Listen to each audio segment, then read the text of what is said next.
Week 8 is here. National Football League 2020 season. Here's hoping that the next 10 weeks are pulled off without any problems. What can't you wait to see when Sunday rolls around? Mike, I'm old enough to remember when LeVeon Bell played for the New York Jets. And since we're the same age, I know you remember that too. It was actually only Vaguely. a couple weeks ago, of course, vaguely.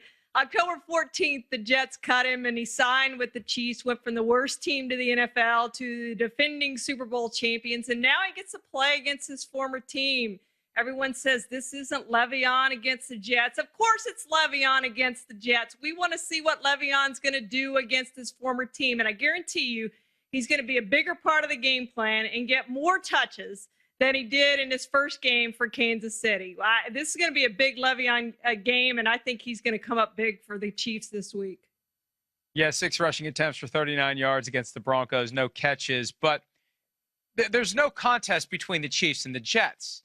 The only source of intrigue for this game is what Le'Veon Bell does, what he may say, what sort of interaction there may be if he, by way of the flow of the play, ends up toward the New York sideline.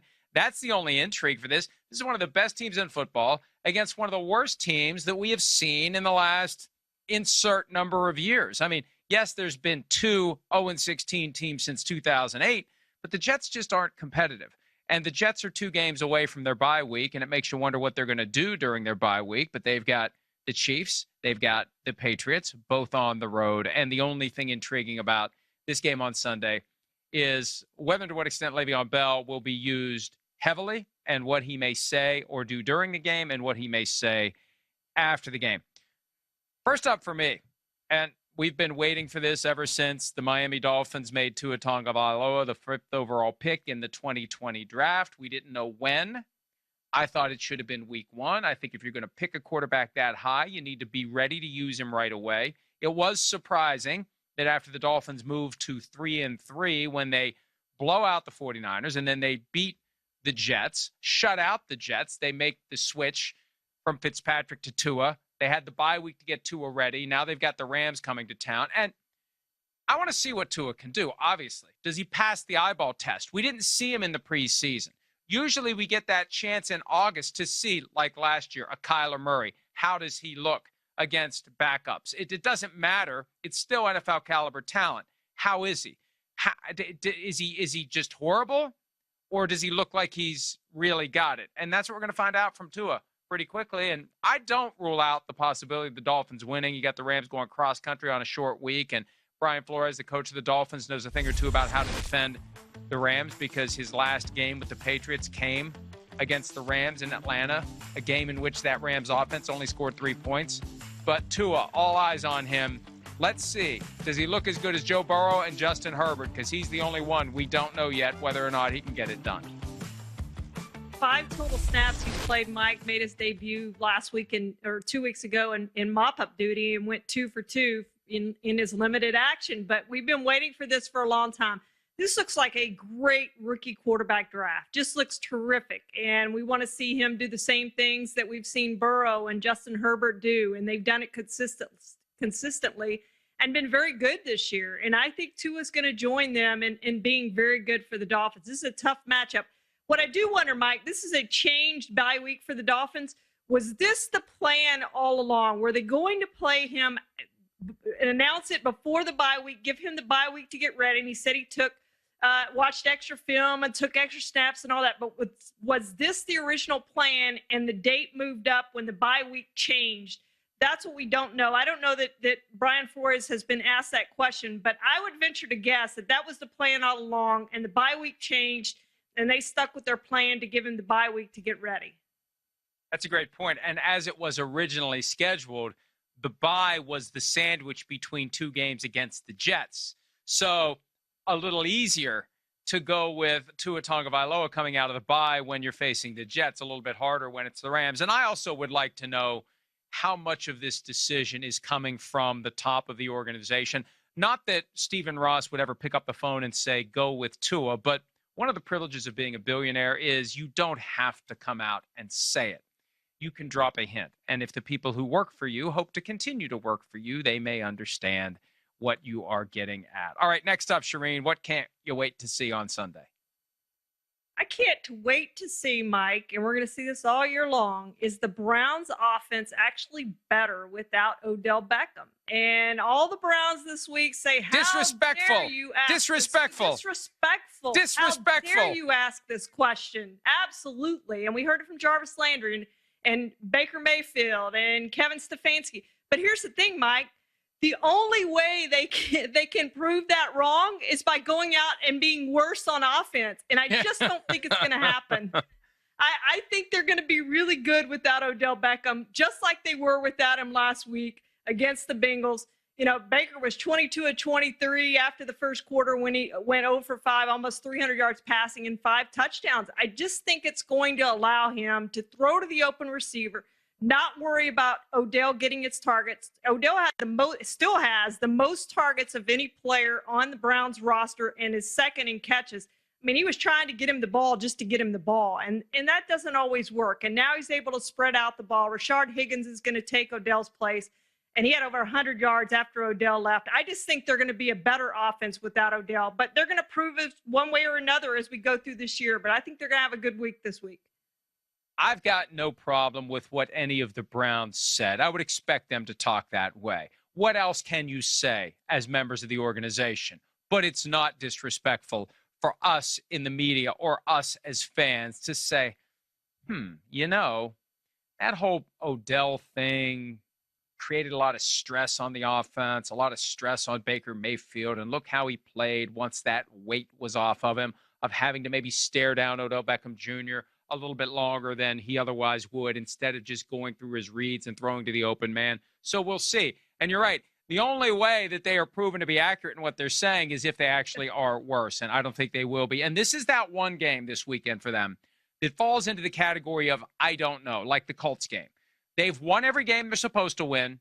They've lost every game they've supposed to win in spectacular, or supposed to lose rather, in spectacular fashion. The Colts and the Raiders are kind of like it could go either way.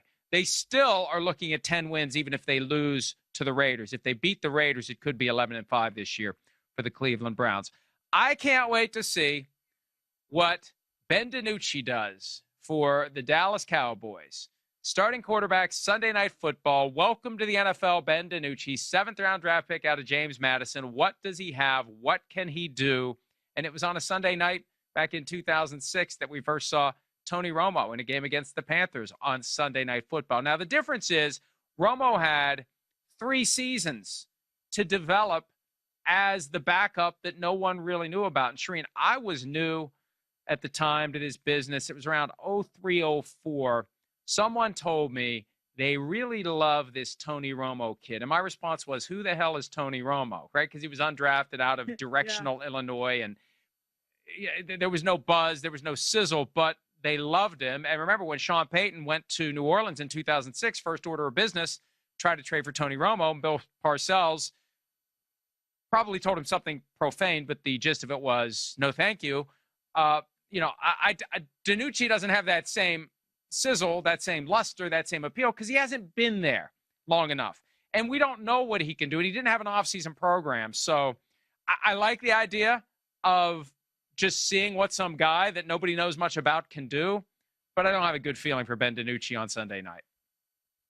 Yeah, I don't either, Mike. And Andy Dalton is doubtful, but he's not going to play. And Jerry Jones said today on his radio show that he expects him to come back next week. But here's the thing, Mike.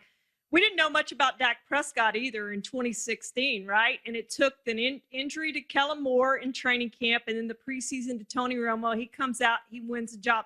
So who knows? I'm not saying he's going to be the next Dak Prescott, but it took 2 injuries for him to get the starting job. Now he has, as he says, the chance of a lifetime. I listened to him talk this week, and he does not lack confidence. I'll say that. He's ready to go and looking forward to this opportunity, but I'm not sure it's going to go quite the way that Dak Prescott's first start went for the Cowboys. There's actually plenty of intrigue this week. What's next on your list? Well, I'm going to go back to that Steelers-Ravens game because I do want to see this game, and I do want to see if the Steelers are for real. I mean, we think they are, right? But, Ben Roethlisberger, because they are the only undefeated team, we haven't talked a lot about Ben Roethlisberger and the way he's played. He hasn't been great. It's been that defense that's really carried this team. And maybe it's time, and maybe this will be the week that Ben really has to make some plays. And he almost cost them last week with that interception in the end zone. Made a terrible decision throwing into double coverage, maybe triple coverage, and gets the pass tipped around and intercepted. And frankly, the Titans should have tied that game and taken it overtime. But it's time for him to step up and really be the guy that we think he is. And he's been good. He's certainly been good enough. It's an undefeated team, but they have feasted on that defense. I think at some point he's going to have to step up and make plays. And this may be the week. I know it's a tough defense, but he's going to have to make some plays for the Steelers to win this game.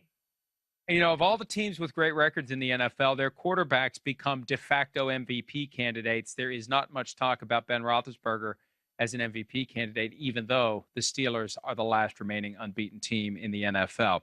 For me, and we talked earlier about it, but this is one of the most fascinating games of the year.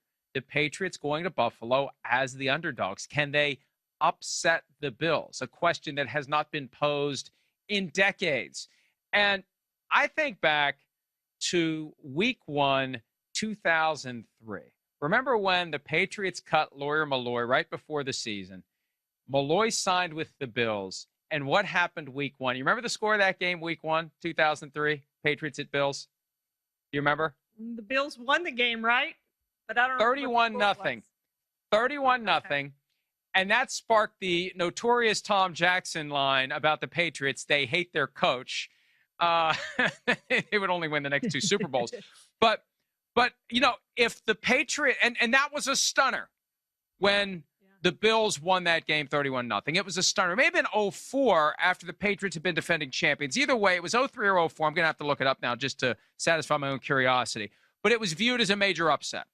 It would be even more shocking if the Patriots would win 31-0 this weekend. It's going to be stunning if they win at all, given how bad they've performed. But this sets up like the kind of game that the Patriots just come out and methodically dismantle an opponent, because we've seen from time to time over the last 20 years, the Patriots stumble. And when they stumble and everybody's ready to count them out, what do they always do, Charean? They win. Remember the on to Cincinnati. What happened to Cincinnati? They got turned into mincemeat, whatever mincemeat is. So what's going to happen to the Bills now that the Patriots are on the ropes? That is one of the most intriguing prospects of this week or any week of the season. It really is, Mike. And I hadn't realized it had been so long since the Bills won a division title, 1995. But, you know, they spent the entire offseason talking about, hey, Tom's gone. We got our chance now to win the division. Now's your chance basically to eliminate the Patriots. I mean, it doesn't technically, obviously, but it's going to put them in a huge hole they're not going to be able to dig themselves out of. But you're right. We always see the Patriots rebound. 2008 was the last time this team didn't go to the playoffs, and they were still 11-5, had to play 15 games without Tom Brady. 2002, last time they didn't have double-digit wins. 2000 was the last time they had a losing record. So this is a team that always manages to win, always manages to stay in a race, and frankly, always manages to win the AFC East. If the Bills are going to rule the East, they're going to win this game. If they're not going to rule the East, then the Patriots are going to reestablish that, hey, it still goes through us. It was 2003. The Patriots hadn't gone to the playoffs the year before. They were 9-7 and didn't win the division, but they did lose 31-0 week 1 to the Bills. And then the rematch came in week 17. The Patriots won that game 31-0, the ultimate bookend. And then, of course, they'd win the Super Bowl and the next one, and 3 more since then, while the Bills are still trying to get back for the first time since the 1993 season and win their first one. And there are real questions about the Bills over the last 3 weeks because they aren't nearly as good as they were the first 4 weeks of the season. Hi, I'm Mike Tirico, and thanks for watching. Make sure to hit subscribe for the latest news and highlights from NBC Sports.